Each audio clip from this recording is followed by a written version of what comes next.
I wanted to talk a little bit more about before we pick up with where we left off there in verse 5. We talked some about this last Wednesday in verse 3 there, where he says, I want you to know the head of every man is Christ, the head of every woman is man, the head of Christ is God. This is a fundamental principle that spans all the way back to the beginning. And there's one thought about the head covering that I had neglected to remember last week, but during the studies I was reminded of this week, that when you look at 1 Corinthians, the 11th chapter, what you see here is a well-established, intact fact of authority, just as we read here in verse 3. The question is, how is that authority reflected? And so one suggestion is that depending on what culture you live in, you have to, whatever that culture says recognizes that authority, that's what you do. In the first century, where they were living in Corinth and the surrounding area, the women covered their heads, and it was part of that cultural sign of authority. The women who chose to uncover their heads, like those who would worship in idol temples and so forth, would be in rebellion of that authority. At least that's one thought regarding that. One preacher I heard years ago equated it to maybe the modern day wedding ring. You think about that as a symbol of authority, possibly. But the point is, though, that the overall message here is reminding them of this position of authority, what God has assigned the roles to, if you would, and then how that would relate to the time in which they lived, and dealing with some of the issues that had arisen apparently over this. Now, we read last week in verse 4 that every man praying or prophesying, having his head covered, dishonors his head. One of the things we pointed out last week is that when you study the Old Testament, you go all the way back even to the Garden of Eden and you come forward, you don't see any instructions given to the people of God regarding this particular subject of having their heads covered or uncovered. Probably the closest you would get to where he tells the woman not to dress like the man and the man not to dress like the woman. But aside from that, this is really the first time in the history of the Bible that we see this type of reference to this. And so the idea of having his head covered would have been an artificial covering of some sort in a time and place where he should not have worn it. Having his head covered would have dishonored his head. But then the flip side of that, he says, but every woman who prays or prophesies with her head uncovered dishonors her head, for that is one and the same as if her head were shaved. So whatever within the context that the covering here that Paul is referencing, whatever the covering is the man is not supposed to wear, the woman is supposed to wear. And in the specific context that I think would really isolate it to the worship service, he references the praying or the prophesying. All right, let's see. And in verse 5, we'll take any thoughts or comments here in just a second. Notice the level of dishonoring. Says that her head, for that is one and the same as if her head were what? Shaved. And again, there's nothing in the history, so much of the scriptures, that addresses the subject of whether or not a woman should shave her head. As a matter of fact, and I'd have to go back and double check the Mosaical law, but wasn't there an instance where your whole body would have to be shaved? If you ever touched a dead person or a dead body, there were certain things that would have to be done in order for the body to be considered to be cleansed. So, again, we've got to keep this at the time frame of the brethren in Corinth there and what they were facing within their area, within the worship services, and maybe whatever the practices of the rebellious women outside of the church were trying to do. Maybe this is what the women within the congregation was doing. Any thoughts or comments on this? one of the greater questions that I think is interesting, and I've heard brethren debate this both ways. Some would argue that this is not worship service because a woman in the first century would not have been allowed to prophesy during the worship service. But then I've had others say that since she had the gift of prophecy, as long as her head was covered, she could prophesy if allowed to by the men. So it's interesting. We were talking about this a little bit after our study today, and for as simple as this sounds, there's so much more to it that we have to take care with the way we consider it. What about the part where it says the woman's hair is given to her for a cut, long hair is given to her for a covering?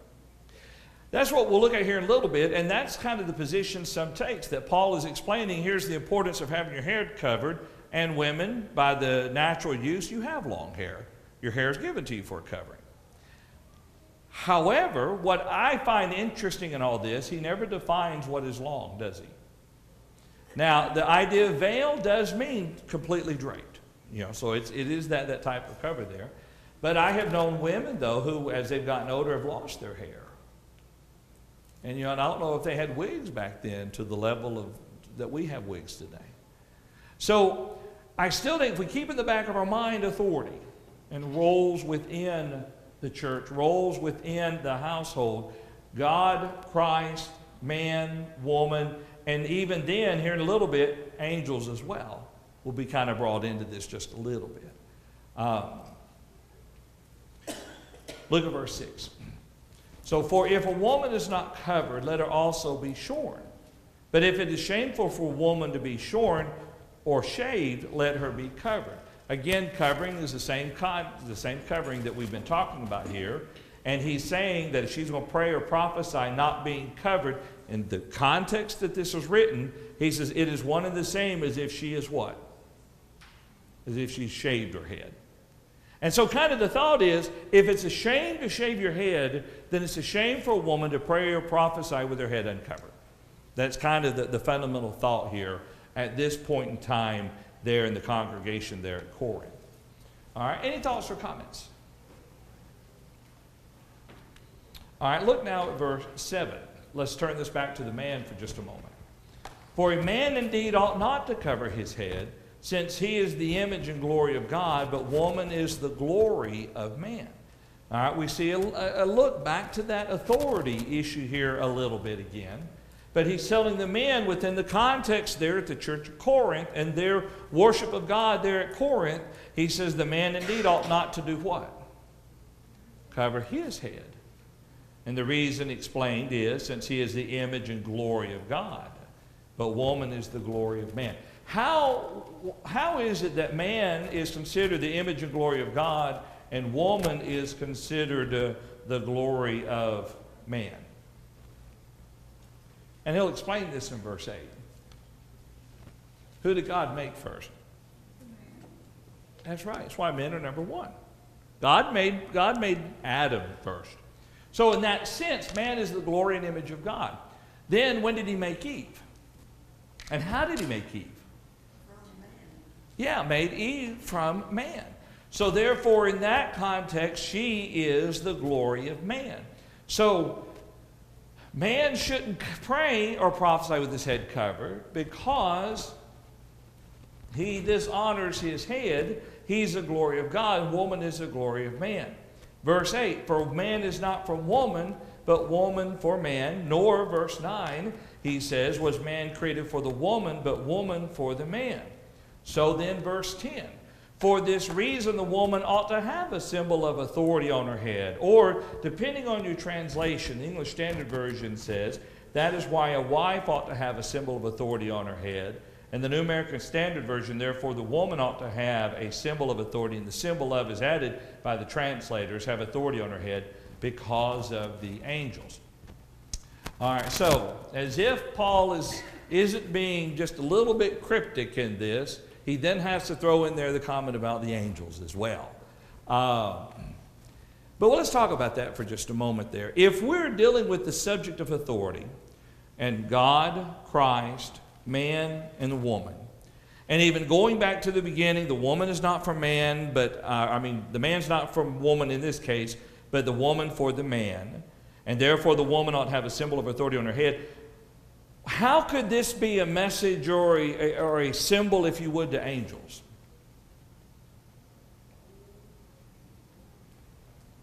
At some point in the past, did angels try, or some angels try to leave their current estate, so to speak? Okay.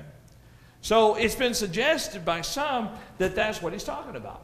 When he says there that she ought to have a symbol of authority on her head because of the angels, is simply as a sign or a symbol, and I'm still struggling with myself, whether he really means angels are going to look in and see this, or if it's simply the case, consider the angels themselves did not, they have authority over them.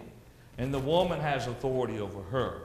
The man has authority over him. Christ has authority over him. And then there's God. Yeah. Yes, Doug. Do you think that the woman ought to have a symbol of authority, her obedience to the authority of the man? The covering is her reverence to the authority of the man? Well, that appears to be the direction that why Paul is explaining to them their women should not pray or prophesy with their head uncovered. Because and I think, although the term symbol of is added by translators, the point is the woman has authority over her. And so she shouldn't do anything that would negate that authority over her. They're showing they're not going to usurp the authority over the man by the covering. Right. And the English Standard Version takes a little bit different approach to it, where the New American Standard and the New King James and the King James appears to be generic man and woman. The English Standard Version focuses on the husband and wife situation such as that. Any thoughts or comments about that? All right, that's good. I'm glad you don't have any questions about this. And I'll be honest with you, there are some passages, Revelations, I'd rather study. Because this right here, if you take a new convert and they sincerely read through this passage, guess what they're going to end up doing? We're in a head covering, absolutely. I mean, it's almost as if Paul is saying 2 + 2 = 4. But as you study more, then you begin to understand. I think some would disagree with that and say, no, it's always bound. When I read through the New Testament, unlike the Old Testament, there are almost no signs of direct commands of, you as a Christian go do this way. Right. We're not given a lot of black and white. And this is one of the only things, one of only a couple of passages that I recall finding that look like an explicit, direct, specific command. And it's odd to me a little bit. It is. Because there are so many things I would love the specific on. And until we begin to realize, now this was to the church at Corinth, and apparently some people were causing trouble over this and choosing not to wear it, causing offense as a result of this. When you begin to look at some other things like that, it begins to focus into that it was for them what they were supposed to do, but it was not a command to all Christians everywhere. It was something very specific with their situation. Again, I can find you, there's one brother I know right now I can call up and he would disagree with me to the day is, and I respect that. He would disagree with the fact that was just for Corinth and not for all. Yep, yeah. One brother fully believes that women, anytime they pray, here or at home, it doesn't matter, their head's got to be covered. And not the doily either. I mean, a full draped down veil and everything. I think we brought up several times here in this discussion last week and this week that this is specific to that church at Corinth, and it was specific to women who were prophesying. Yeah. Of which has now gone away. That's a good point. All right. So the fact that we don't find any other commands or even record of any situation such as this is beyond this point. Shortly thereafter, all of these things ceased. Yeah. And we did not have women prophesying any longer. And we do not have today. And this was specific for women who were prophesying.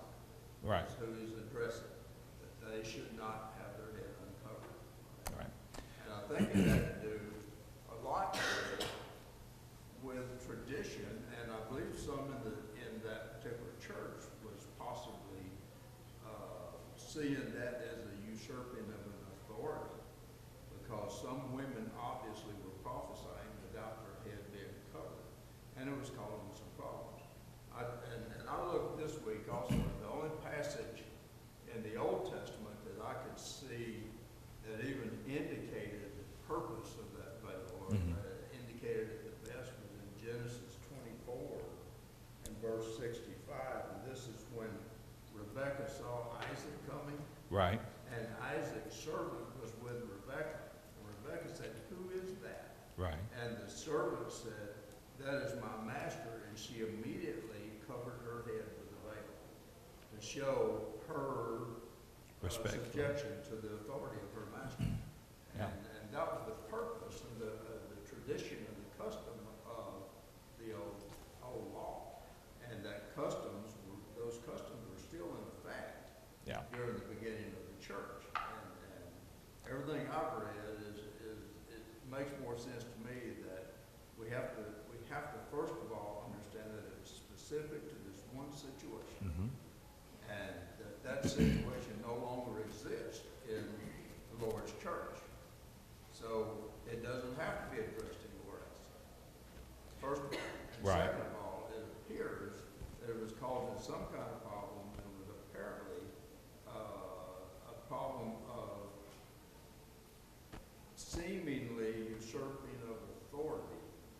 And that's what Paul's dealing with, and that's why he starts out by giving the line of authority. Yeah. God, Christ, man, woman. And that's really, to me, what he's emphasizing. Is the head covering is just kind of a side part of it. His emphasis is the authority. Right. Because something was going on that was causing the problem. Right. I think it might be Mike Willis in his commentary suggests that, and I had forgotten about this point when you said it, if the women were allowed to prophesy during worship service, it's possible some may have thought, we're no different than men. Why do we got to cover our heads? We've got this power if you would. Possibly maybe looking over into the idolistic worship service, maybe where some of what their women were doing, possibly influenced. But it was causing a lot of trouble. You know, they're choosing not to wear the covering. And I think that's a very valid point. If this is brought about, if this was happening because, and I'm going to say praying and prophesying, because 1 Corinthians 14 will kind of put prayer and prophecy in a group of miraculous, intervention. Then once the end of those miraculous abilities ceased, then this issue would have ceased as well. Right. Yeah. And Paul's dealing with it as it's a problem here. It's a problem of at least causing people to see it as a usurp of authority. Therefore, women, cover your heads when you're prophesying. Yeah. Just like Paul said, I will do nothing that will cause one to stumble, even though it be a right thing. I won't participate in it. Well, here he says, women, whether it's right or wrong, whether it really is usurping authority, it's being perceived that way, so cover your head. Possibly going back even to chapter 10, all things are lawful, but not all things are expedient. Yeah. Maybe kind of grouping that within. Where it called on from. Yeah. That's a good point. Good point there. Yeah. Any other thoughts or comments on this? All right, now, just in case now, anyone think that based on what Paul's saying, men are just naturally better than women. Look at verse 11. He says, nevertheless, neither is man independent of woman, nor woman independent of man in the Lord. For as woman came from man, even so man also comes through woman, but all things are from God. And so it's, after saying what he has said and trying to set things in order with the authority there, and list the display and acknowledgement of this authority, he does clarify that men and women in the eyes of God are equal. Just because God made Adam first, then he made Eve, doesn't mean that men can say, well, we're superior. That's why we have the leadership role in the church, and the women are inferior. Not man would be here today if it wasn't for a woman. It's just that simple. And that seems to be the equalizing point that Paul is establishing here, that all things are from God. All right, and then he's going to come back to and it's kind of the next step is going to be now, y'all need to make the decision yourself. Think about everything, and we're going to talk about the covering one more time. Any thoughts so far on this? All right, let's look now at verse 13. He goes on to say, judge among yourselves. Is it proper for a woman to pray to God with her head uncovered? Now, some have looked at this, which is judge among yourselves, as saying, I'm going to leave it up to you. But I think he's appealing to their reasoning ability. Okay? Think about this for a minute. Let's walk through this one more time. You judge among yourselves, or judge for yourselves, English Standard Version says. Is it proper for a woman to pray to God with her head uncovered? Well, what's the evidence? Look at verse 14. Does not even nature itself teach you that if a man has long hair, it is a dishonor to him? The term by nature is an interesting phrase here, because when you look at the Greek word, it can carry the idea of the natural use of. In other words, look at the history of man. Who's had long hair? Who's had short hair? Well, women have had the long hair. Men have had the short hair. Short by comparison to long, obviously. But that seems to be the point that's making by the natural use of the hair, that normally the way that it is, it's a shame for a man to have long hair. And I'm going to speculate on this in verse 14. And this is an assumption, but why, in the course of human history, if you would, the natural use of the hair, why would it be a shame for a man to wear long hair that belonged on a woman? And this is speculation, of course, because it made him look like a woman. Would be my guess. And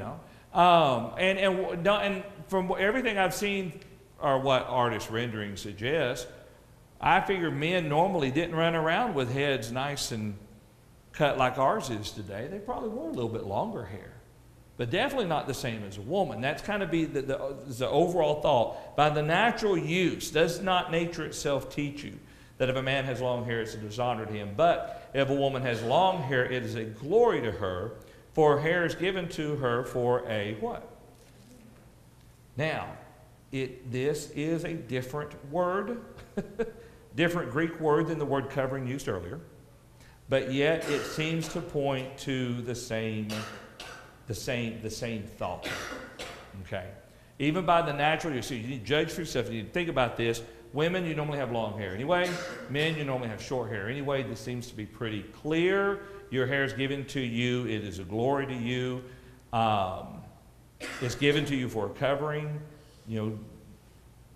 Cover your heads. Within the context of the course, it should be reasonable that you would do this. Any thoughts or comments on it before we look at verse 16? If I've confused you all the more, let me know. I tell you, this is one of the hardest ones, and you will find someone that will say, no, I've got this figured out, here's the answer. But really his answer is based on a lot of, I don't really say assumptions, but assumptions therein, because we just don't have all the facts. I do believe that fundamentally, as we said, it pertained to the Church of Corinth. I think it had to do with something that culturally that was going on, that the women within the church felt like that they no longer had to be in subjection to the men and wear this symbol of authority on their heads. And so they were rebelling against that. And Paul's reasoning with them, bringing it up to verse 16, that if anyone seems to be contentious, we have no such custom, nor do the churches of God. John.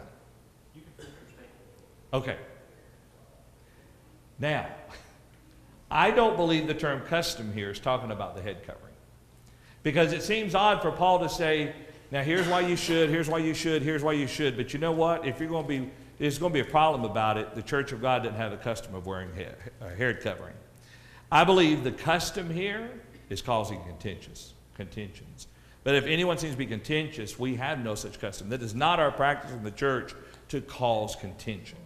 And therefore, you make the proper decision that needs to be made within the context here in the letter that he wrote to Corinthians. Yes? I feel like the comment I'm going to make is a major and then maybe a really minor point of the discussion, but I'm still curious because you made a comment that this seems to apply to the Church of Corinth specifically and with that situation. And I came in a little late.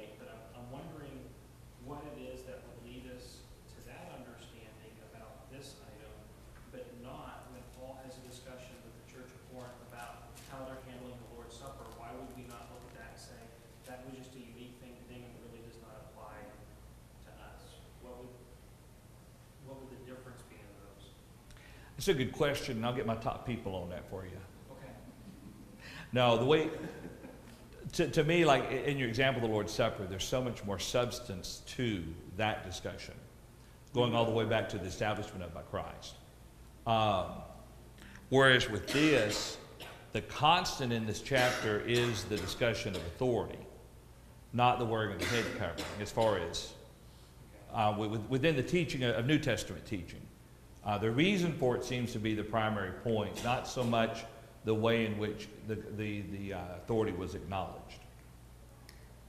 But again, I'll tell you what, if a young lady walks in and says, I feel I have to wear the head covering, I'm going to say, go right ahead.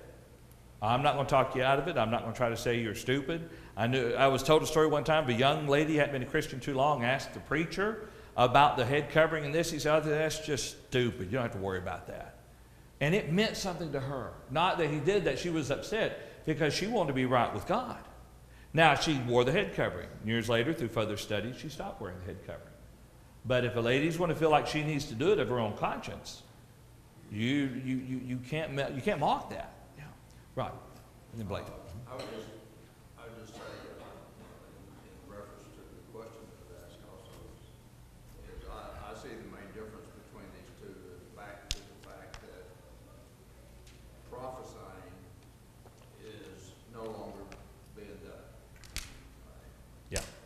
Partaking of the Lord's Supper continues in the church today. That is a commandment that we all follow still. So, the fact that, does one just pertain to this instance and the other one pertains to all times? Part of that to me is that one is discontinued and one continues on the Bible. Okay. Because it's kind of like the gifts that people have, they don't have those gifts anymore. That was done to spread the gospel so that would happen the way that God wanted to. The miracles that we don't have miracles anymore either. Right. Like they used to have. And so if you look down there, they also had a custom on the first day of the week. They met together, and then you're remembering that death until he comes. Those are two separate items to me. That's true. That's true. Blake. The other point that I've heard made about how you can argue that this is a situational guideline for the Corinthians is 1 Timothy 2, verse 9, and like men are also the women adorn themselves in modest apparel, with propriety and moderation, not with braided hair, gold pearls, or costly clothing. This indicates that from this letter to Timothy that you could see the hair, that women's hair was visible in the context here. So to say that your head had to be completely covered because your hair wasn't good enough doesn't apply throughout the rest of the scripture if you look at Timothy. I hadn't really thought about that. That's a good point. So that was a big thing for me when I studied this, to see that it seems to be a very situational thing that they're going through in Corinth, as opposed to something that we throw across all of Christianity as a broad, sweeping practice. Okay. I hadn't thought about that. That is an interesting comparison. Yeah. But then that makes sense because they were saying that one gift was better than another and how they were going back and forth over that. And so that people may have seated themselves in their place as far as a female, if she was doing that. That is kind of a way of putting you in your place because they were proud of the gift that they had. And they may have been having the wrong attitude about it. And he's trying to say that just because you have that doesn't change all the other things that you've been doing before. Right. That's a good point. Good point. Yes, John. I understood that the passage is saying too that the women were praying during the worship time as well as prophesying during the worship time. I understand we don't have prophecy anymore, but it's not like we don't continue to do prayers. Well, my question about that would pertain to 1 Corinthians 14. An argument might be made in 1 Corinthians 14 that the prayer referenced there might have been a special prayer that was granted as a gift of the Holy Spirit. If anyone sings, let them sing with the understanding. If anyone prays, let them pray with the understanding. But that's kind of the difficulty of this, because some argue that because we no longer pray and prophesy, but we do pray, then women are still to have their head covered when they pray today. John, Yes, right. it says specifically in verse 5 that every woman Mhm. prays and prophesies. During this time period, women were praying aloud in the congregation or in the worship. Those that were moved by the Spirit or had the gifts of the Spirit. Same thing as prophesying. Both of those went away. Women no longer pray publicly, nor do they prophesy publicly. Okay. Yeah. 13 does say, is it proper for a woman to pray to God with her head uncovered? It does kind of focus on the prayer portion of it. But I think you don't have one without the other. I think whatever the situation was that the women were doing, that they chose to not cover their heads in this scenario, is what he's addressing, and telling them, you've got to, within this scope, you need to respect the authority that's been established there. It also seems like it'd be inconsistent. It seems inconsistent to me that the Holy Spirit would encourage or want the women at that time to do something that would not continually be honoring to God and doing worship. Meaning, if he didn't want them praying in worship, why would that have been urged by God at that point, and then a couple of years later not? That doesn't seem like something he would do, especially in context with later in Corinthians about women in prayer. Well, here's kind of what the assumption is, and this is the odd thing, and this again, the argumentation is brought forward today because women do still pray. It is kind of understood within this text that this is a public prophesying for sure, and very likely a public prayer.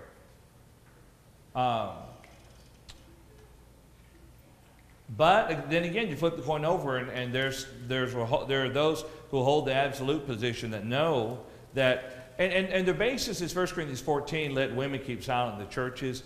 They argue that right there is going to rule out the whole public prophesying and praying within the worship service. So I say that this is, to me, one of the greatest challenges of passages, because on one hand, we say to ourselves, he's really telling women even today to pray or prophesy or to pray with their head covered?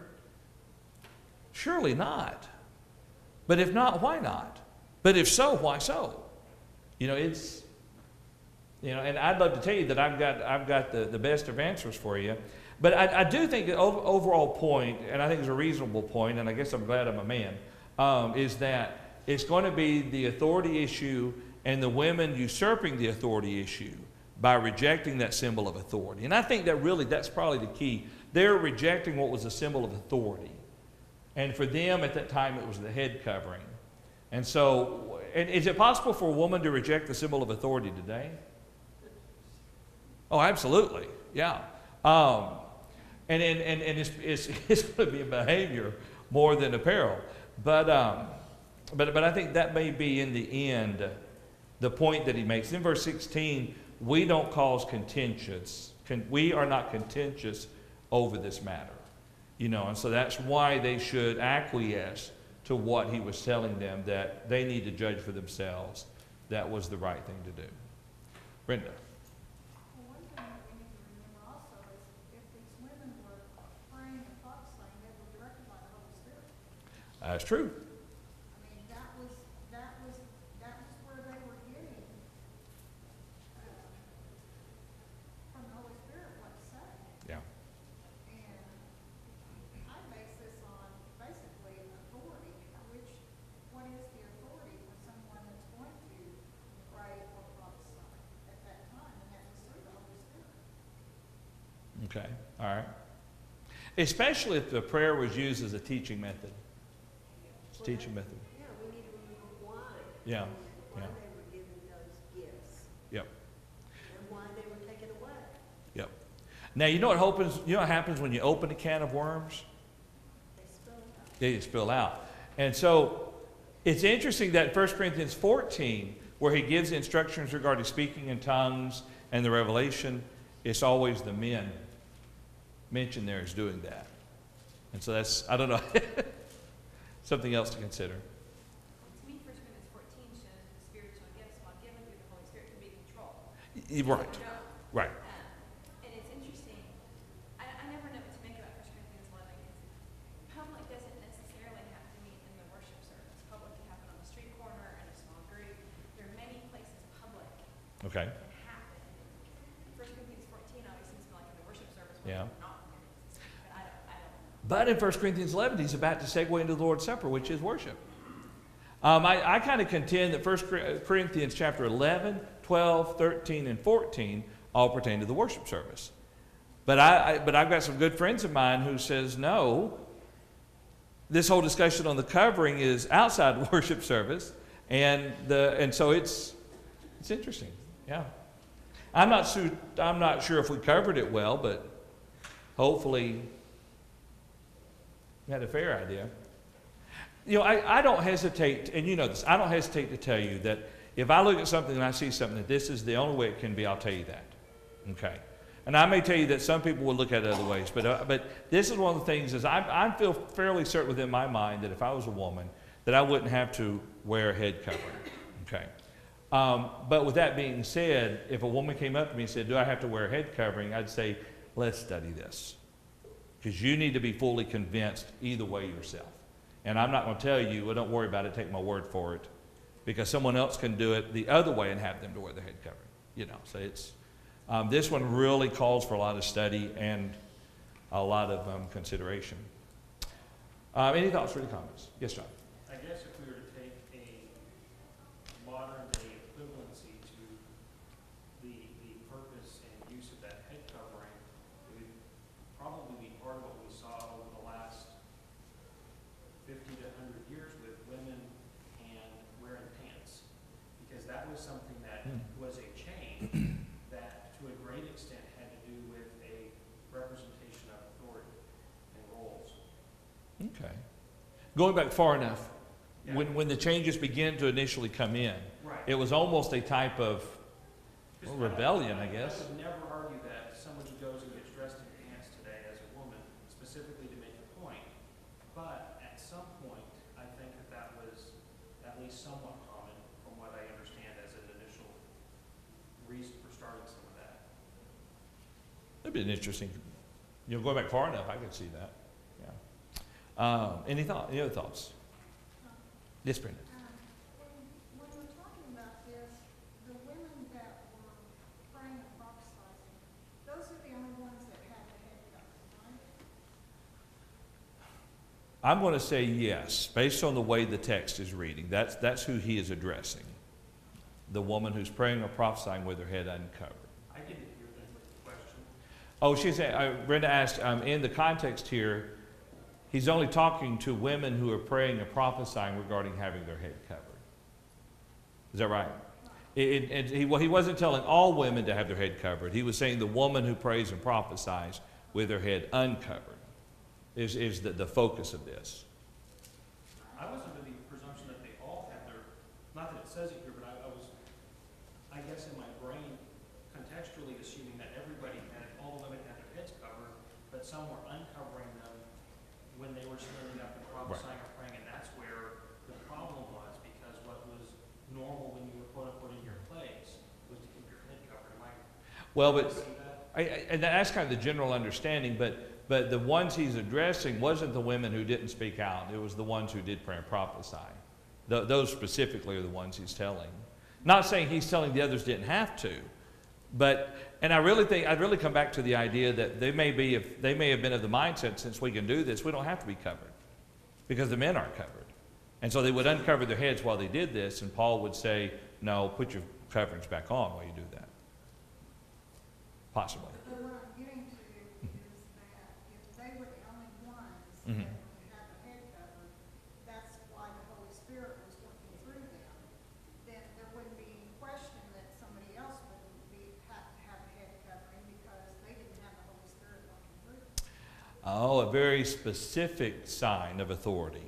In other words, if the Holy Spirit was working through them, then the woman had to be covered as a symbol of authority over their head, whereas the man had to be uncovered So as not to, the one who would pray or prophesy would have to be uncovered because he's the head over the woman, not the woman over the man.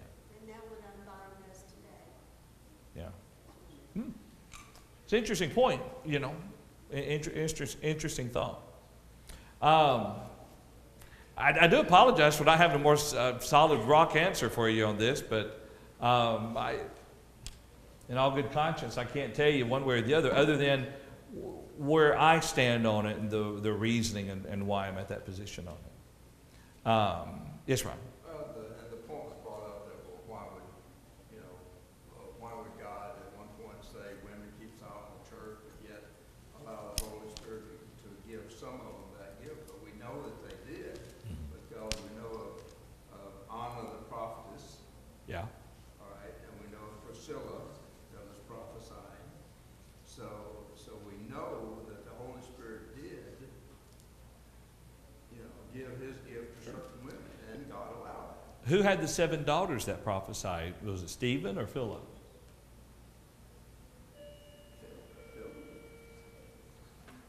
I think Philip. Okay, yeah. So anyway, that's so that's what I'm saying. You have to be very careful, because you draw some lines over here, and there's a whole bunch of potholes over here, and then you draw lines over here, and then there's a bunch of holes over here. It's just a very interesting passage. Yeah. But the next section will be a lot easier. With one major question, and I'll throw this to you while we're closing up here. There is a statement down in here that in verse 27, that whoever partakes of the bread or the cup in an unworthy manner will be guilty of the body and blood of the Lord. No, I'm sorry, verse 29. For anyone who eats and drinks without discerning the body eats and drinks the judgment on himself. There's one line of thought that the body there is talking about the local congregation, and going back to the abuse of it and lack of consideration. Now, that's not the view I've held for years, but it was something interesting I hadn't heard before, so we'll talk about that as we go through this. So let's plan, Lord willing, to pick up there next Wednesday. No, I'm not going to be teaching next Wednesday night. Y'all get 2 weeks without me on Wednesday night. You'll have to listen to Zane, so that'll work out well. We'll resume with verse 17, though, after that.